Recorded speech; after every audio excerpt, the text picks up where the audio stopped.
இதுக்காக தானே இவ்வளவு நாள் காத்துட்டு இருந்தீங்க. நான் இதோட ஒரு 4 டைம் உள்ள வந்து உட்காந்துருக்கேன்டாமா. நேற்று சம்பள தேதியில வந்து அது தம்பி வந்து நீ உட்காந்து உன் கையால சம்பளம் கொடுமா அப்படின்னு சொல்றதுனால நான் வந்து இதை உட்காந்து அந்த சம்பள தேதிக்கு மட்டும் சேர்த்து வந்து உட்காந்து சம்பளம் கொடுத்துருவேன். யாரையும் ஏமாத்தல, யார் கூடயும் கிடைக்கல. பின்னாடி என்ன பண்றாங்க இவங்க என்ன பண்றாங்க பார்க்கல. நம்மளோட வாழ்க்கைக்காக போராடுறோம். இன்னைக்கு நானே இப்படி உட்காந்துட்டேன்னா என் பிள்ளை என்ன செய்யும்? நீங்க ஒரு பிசினஸ் பண்ண ஆரம்பிக்கிறப்ப வந்து நிறைய விமர்சனங்கள், இடையூறுகள், நிறைய பேச்சு சுத்தி எல்லாமே இருந்திருக்கும். அப்படி பேசினவங்களோட வாயில எப்படி அடைச்சி? நேத்தி கூட ஒரு கமெண்ட்ஸ் வந்துருந்துச்சுப்பா. குப்பைமேனியில நாங்க சோப்பு தயாரிக்கிறோம், குப்பைமேனி பவுடர் தயாரிக்கிறோம். குப்பைமேனி பொடி குப்பையில கிடைக்கிறது, வெளியில கீழே எல்லாம் எல்லா இடத்துலயும் கிடக்குது, இதை நீங்க காசாக்குறீங்க அப்படின்னு ஒரு கமெண்ட்ஸ் வந்து. நீங்க பாத்தீங்கன்னா தெரியும், நாங்க குப்பைமேனி தனியா நாங்க இதுக்காக செடி போட்டு வளர்க்குறோம். அப்படி இருக்கும்போது அதுல எவ்வளவு மருத்துவ குணம் இருக்கு, அது எவ்வளவு நல்லதுன்னு எனக்கு தெரியுது.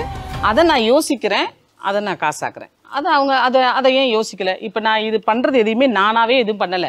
நான் இந்த மாதிரி பண்ணுறேன், இதில் இந்த மாதிரி வாய்ப்புகள் இருக்குது, நீங்கள் இதையும் பயன்படுத்துங்க அப்படின்னு தான் நான் சொல்கிறேன். அவங்க செய்கிறது இல்லை, விமர்சனத்தை மட்டுமே பேசிட்டு உட்காந்துருக்காங்க. நான் எந்த விமர்சனத்துக்குமே பதிலே சொல்ல மாட்டேன். இந்த பிரண்டை செடியெல்லாம் எவ்வளோ காசு தெரியுமாப்பா? அவ்வளோ காசு. நாங்கள் வந்து வாடகைக்கு எடுத்து நாங்கள் வந்து இதை நாங்கள் உருவாக்கியிருக்கோம். இது வெறும் இடம், இதை நாங்கள் இந்த அளவுக்கு உருவாக்கி எனக்கு தேவையானதை நம்ம அவசரத்துக்கு போய் பண்ண முடியலை அப்படிங்கிறதுக்காக வேண்டி இப்போ நான் முருங்கைக்கீரை பொடி தயாரிக்கணும். முருங்கைக்கீரை இங்கே பார்த்தீங்கன்னா இத்தனோடு தான் கொடுப்பாங்க, 20 ரூபாய்க்கு. இப்போ எனக்கு வேணும்னா அந்த இவ்வளோ இருக்குல்ல, நாங்கள் ஒரே நாளில் ஒடிச்சு நாங்கள் பண்ணிடுவோம்ல. அப்படி தான் ஒன்று என்னோட தேவைகளை தேடி அவங்களுக்கு செய்ய முடியல. விமர்சனத்தை மட்டும் சொல்லிட்டு அதே இடத்துல உட்காந்துருக்காங்க. நிறைய விமர்சனங்கள் வந்துட்டு தான் இருக்குது, இன்னுமே வந்துட்டு தான் இருக்குது. நிறைய விமர்சனங்கள் வரும்.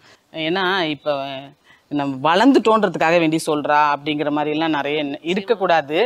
அதனால் வேண்டி நான் வளர்ந்ததே அவங்களுக்கு ஒரு பெரிய விஷயமா தான் இருக்கணும்ன்றது தான் விஷயமே. செம பதில் தான் இது. உங்க வளர்ச்சி தான் அவங்களுக்கு இது. உங்களுக்கு உங்க குழந்தைங்க கிட்ட என்ன சொல்லி வளர்க்குறீங்க? அவங்களுக்கு நான் சொத்து பத்தெல்லாம் எதுவுமே சேர்த்து வைக்கணும்னு நினைக்கலப்பா. இன்ன வரைக்கும் ஒரு பிஸ்னஸை கற்றுக் கொடுத்துருக்கேன். நீ வந்து சம்பாதிக்கணும், நீ இப்படிதான் சம்பாதிக்கணும், நீ ஒரு பிஸ்னஸ் மோட்டிவ் அவங்க பார்த்து வளர்றாங்க. அதனால அவங்களுக்கு ஒரு நல்ல பிஸ்னஸை, அதாவது நீ ஒரு நல்ல விஷயத்த அவங்களுக்கு கற்றுக் கொடுத்துருக்கேன். நீங்க இந்த பிஸ்னஸை நீ இப்படிதான் கொண்டு போகணும். எல்லார்ட்டையுமே சொல்லுவேன், நம்மள்ட்ட ஒர்க் பண்றவங்கள்ட்ட கூட எல்லாத்தையும் சொல்லுவேன். இங்க ஒரு வேலை செஞ்சாங்கன்னா அவங்க வீட்டுல போய் எதாவது பார்ட் டைமா பண்ண முடிஞ்சாலும் கூட பண்ணுங்கன்னு சொல்லுவேன். இந்த இடத்துக்கு இன்னும் பெரிய இடத்துக்கு போவீங்க, அது கண்டிப்பா நடக்கும்.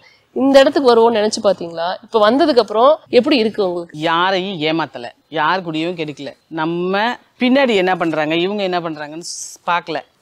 நம்மளோட வாழ்க்கைக்காக போராடுறோம். இன்னைக்கு நானே இப்படி உட்காந்துட்டேன்னா என் பிள்ளை என்ன செய்யும்?